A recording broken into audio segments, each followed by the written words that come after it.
एक समय की बात है। एक राजकुमार को देश विदेशों में घूमना बहुत पसंद था। एक दिन उसने अपना एक विश्वसनीय सेवक अपने साथ लिया और अपने राज्य से चल दिया। वे दोनों चलते चलते एक घने जंगल में पहुंच गए। काफी देर तक चलने पर भी उन्हें उस जंगल से बाहर निकलने का रास्ता नहीं मिला। धीरे धीरे अंधेरा होने लगा, पर उन्हें रात बिताने के लिए वहां कोई घर भी नहीं दिखाई दिया।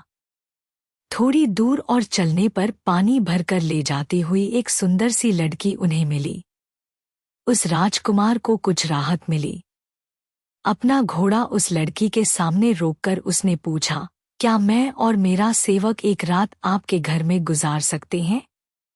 लड़की ने बड़ी मायूसी से जवाब दिया, हाँ, आप लोग यहाँ रात गुजार सकते हैं, पर मैं आपको इसकी सलाह नहीं दूंगी कि आप इस घर के अंदर जाएं। राजकुमार ने पूछा, ऐसी कौन सी बात है जो आप मुझे इस घर में जाने से रोक रही हैं? लड़की ने एक गहरी सांस ली और बोली, मेरी सौतेली माँ रात में कुछ जादू का काम करती है। उसे यह पसंद नहीं है कि कोई अजनबी रात्रि के समय उसके घर में आए। राजकुमार को लगा कि वह सचमुच एक जादूगरनी के घर पहुंच गया है, पर रात के अंधेरे में उस घने जंगल में किसी और जगह ठहरना भी खतरे से खाली नहीं था।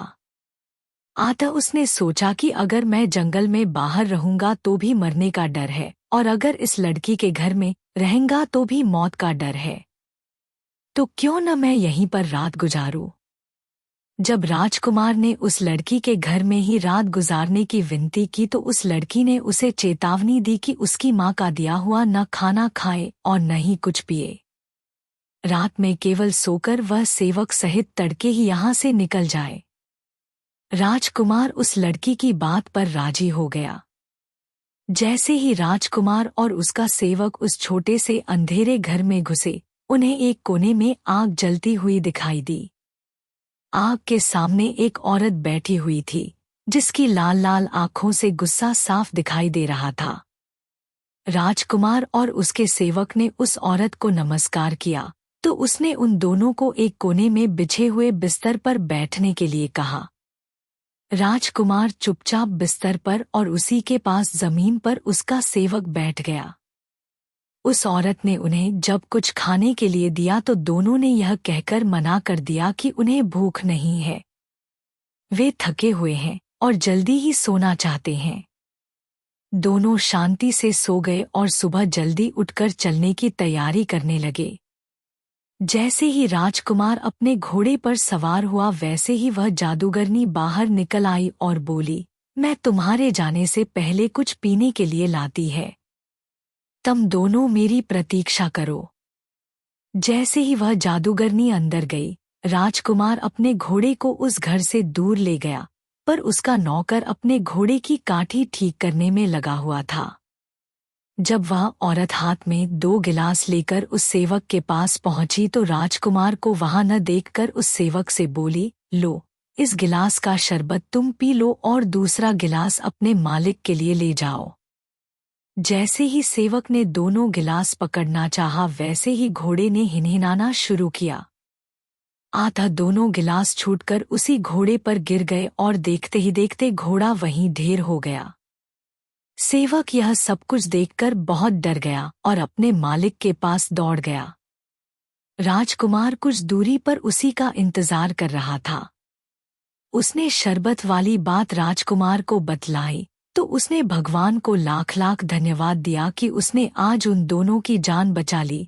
पर राजकुमार का सेवक अपने घोड़े की काठी को छोड़कर नहीं जाना चाहता था, क्योंकि अगर दूसरा घोड़ा भी ले तो उन्हें ऐसी काठी कहीं और नहीं मिल सकती थी। राजकुमार का सेवक जब अपनी काठी लेने के लिए वापस गया तो उस घर का दरवाजा बंद था, पर उसके मरे हुए घोड़े को गिद्ध खा रहा था।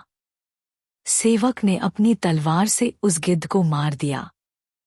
काठी और मरा हुआ गिद्ध लेकर वह राजकुमार के पास पहुंच गया। अब दोनों एक ही घोड़े पर चलकर जंगल से बाहर जाने का रास्ता ढूंढने लगे। चलते चलते रात होने लगी तो उन्हें एक घर से कुछ रोशनी आती हुई दिखाई दी। जब वे दोनों उस घर के सामने पहुंचे तो उन्हें पता लगा कि जंगल के आखिरी कोने पर एक सराय थी। सेवक ने यह गिद्ध उस सराय के मालिक को पकाने के लिए दिया। उसी समय उस सराय में 12 डाकुओं का एक दल खाना खाने के लिए आया, तो सराय के मालिक ने उसी गिद्ध का सूप तैयार करके उन्हें पेश किया और थोड़ा सा अपने लिए भी रख लिया। डाकुओं ने जैसे ही यह सूप पिया सभी वहीं पर लुढ़क गए और रसोई में सराय का मालिक भी।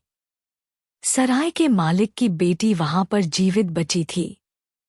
उसने डाकुओं द्वारा लूटा हुआ धन इन दोनों को अपने साथ ले जाने के लिए कहा, पर राजकुमार बोला, ये सारा खजाना तुम अपने पास रखो, हमें इसकी जरूरत नहीं है। और सुबह होने से पहले ही दोनों उस सराय से निकल पड़े। चलते चलते उन्हें उस जंगल से बाहर निकलने का रास्ता मिल गया। कई दिनों तक चलने के बाद वे एक ऐसी नगरी में पहुंचे जहां की राजकुमारी ने ऐलान करवा रखा था कि कोई उससे ऐसी पहेली पूछे जिसका हल वह न ढूंढ सके तो वह उस पहेली पूछने वाले को ही अपना पति बनाएगी, और अगर उसने उस पहेली का हल ढूंढ लिया तो उस पहेली पूछने वाले को मौत को गले लगाना होगा। इस राजकुमारी से शादी करने के लालच में कई नौजवानों को अपनी जान से हाथ धोना पड़ा था। इस राजकुमार ने भी जब लोगों से उस राजकुमारी की सुंदरता के बारे में सुना तो उसने भी उससे एक पहेली पूछने की सोची। उसने राजमहल जाकर अपनी इच्छा व्यक्त की। राजकुमारी उसकी पहेली का उत्तर देने के लिए तुरंत तैयार हो गई। उस राजकुमार की पहेली थी, वह कौन सी चीज है जिसने एक को भी नहीं मारा फिर भी 12 को मार दिया। राजकुमारी ऐसी पहेली सुनकर बहुत परेशान हो गई। उसने अपनी सारी किताबें पढ़ डाली पर उसे उस पहेली का जवाब नहीं मिला। राजकुमार ने उसे इस पहेली का उत्तर ढूंढने के लिए 3 दिन का समय दिया था। अगली रात उसने अपनी विश्वसनीय सेविका को चुपचाप उस राजकुमार के कमरे में भेजा कि कहीं सोते सोते नींद में वह राजकुमार खुद ही इस पहेली का उत्तर दे दे। जैसे ही सेविका बिना कुछ सुने कमरे से बाहर निकल रही थी, राजकुमार के सेवक ने उसका बुर्का पकड़कर रोकना चाहा, पर उसका बुर्का खिंच गया।